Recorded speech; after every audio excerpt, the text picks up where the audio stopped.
Welcome to the world of notorious prisons, a grim and unsettling reality. Picture chilling drafts whispering through corroded bars, shadows dancing on mold-ridden walls, and the scent of fear hanging heavily in the air. As we step into these sunless catacombs, remember every shackle tells a tale. Each cell echoes with stories untold. So brace yourselves, because up next, we're stepping into America's most infamous prison, Alcatraz.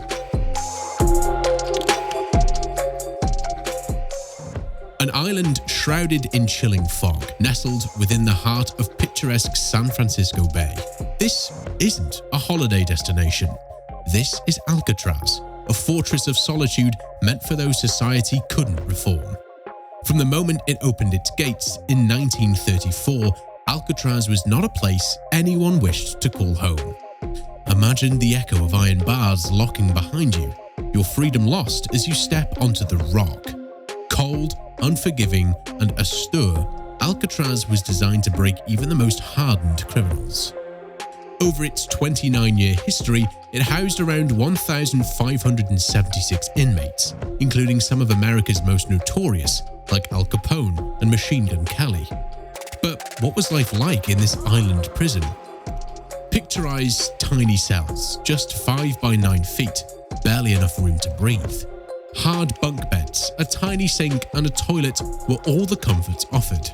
Visualize the bone-chilling cold, the dampness seeping into your bones, the unending sound of water reminding you of your isolation.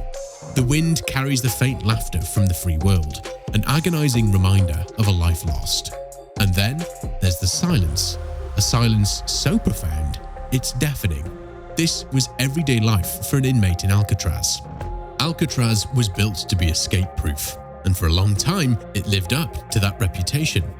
That is, until the daring escape of 1962, when Frank Morris and the Anglin brothers vanished into thin air. Their daring breakout has baffled investigators to this day.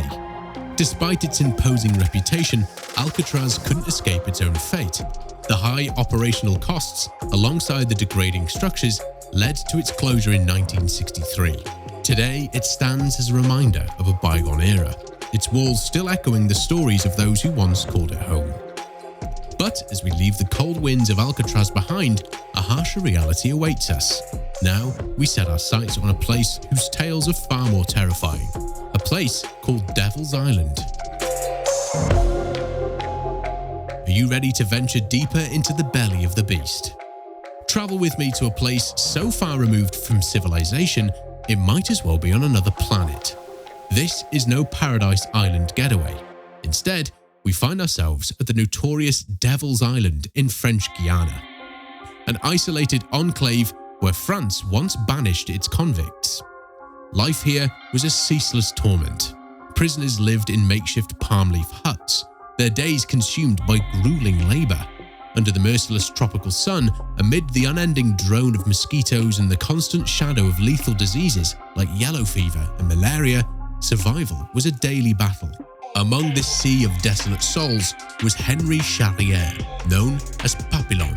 Condemned for a murder he insisted he didn't commit, Papillon found himself sentenced to life on this brutal island.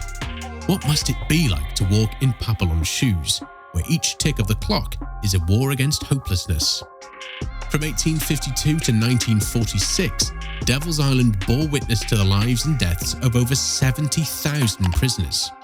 But of this staggering number, only a fraction could escape the clutches of this hellish isle to return to society. The majority fell victim to the ruthless conditions or were swallowed by the sea in desperate escape attempts. The chilling reality? A terrifying 75% mortality rate. As we turn our back on the haunting spectre of Devil's Island, we reflect on the incredible resilience of the human spirit, the lengths one would traverse for freedom, and the appalling conditions some have endured. But hold on tight, we're not done yet. Now, let's venture into a world shrouded in secrecy and whispered fears. This is North Korea's Camp 22. A name that sends chills down the spine. This isn't just a prison. It's a place where humanity's darkest side is unleashed. If you were standing within the cold, electrically charged fences of this massive camp, you would be in an area roughly the size of Los Angeles, confined with an estimated 50,000 fellow prisoners. Yet, unlike the vibrant city, here the only colour is the drab grey of despair, and the only sounds are the hushed whispers of the condemned.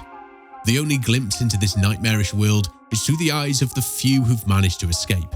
Their tales paint a grim picture, grueling labour under the watchful eyes of harsh guards, a pitiful diet that leaves inmates perpetually starved, and torture methods that are a brutal assault on human dignity. Can you grasp the terror of living with the constant threat of punishment, of not knowing if the next day will be your last? Satellite images corroborate these stories, revealing a vast, tightly guarded network of buildings, factories and mines. But these cold images only hint at the horrors endured by the camp's inhabitants.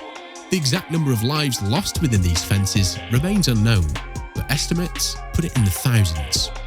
As we pull back from the terrifying reality of Camp 22, we're left with a chilling image of humanity's capacity for cruelty. But as horrifying as these tales are, there's one place we're left to explore, where darkness takes on a different, yet equally chilling form. Join us as we journey into the heart of the Russian Federation, in the depths of a prison known only as Black Dolphin.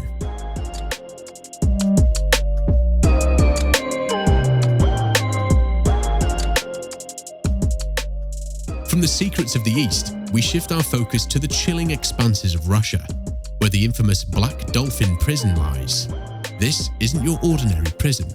It's a fortress that houses the worst of the worst, those whom society has deemed irredeemable. You would find yourself in a forbidding complex near Kazakhstan's border, with over 700 inmates contained within. It is said that once you enter Black Dolphin, you never leave. The only escape from its fortress is in a coffin, and that's not a figure of speech. Each inmate here has committed heinous crimes, with a collective sentence totaling over 3,500 years. Their days are a monotonous routine of control and subjugation, from being blindfolded during transit to the permanent stoop enforced during movement. Every measure ensures the prisoners never gain an upper hand. How would it feel to have every shred of control stripped away, every moment dictated by another? Among these hardened criminals are infamous figures like Nikolai Astankov, a man with a chilling moniker, the maniac of the 20th century. He, along with others, forms the unenviable roster of Black Dolphin's inhabitants, each with a chilling tale of their own.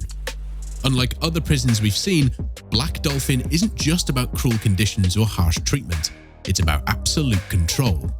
Here, freedom is a distant memory, replaced by the omnipresent weight of the state's power. As we step away from the icy grip of Black Dolphin, we carry with us the haunting echo of those confined within its walls. But what have we learned from this journey through the world's most notorious prisons? How do we reconcile with these harsh realities? Join us in our final chapter as we contemplate these questions and seek a deeper understanding of justice, humanity, and the thin line that separates them. Will we find the answers, or will they remain as elusive as freedom sought by those behind bars? Let us find out together. We've seen the bleak reality of these prisons, from Alcatraz's chilling waters to Black Dolphin's cold grip. It's not just about confinement, it's about costs that tally into billions. Can reform break these chains? Maybe money is the key. These tales are a stark reminder of the darkness that looms behind bars, often hidden away. But remember, the change starts with us. Let's shine a light on these shadows, because everyone deserves dignity, even those who've lost their way.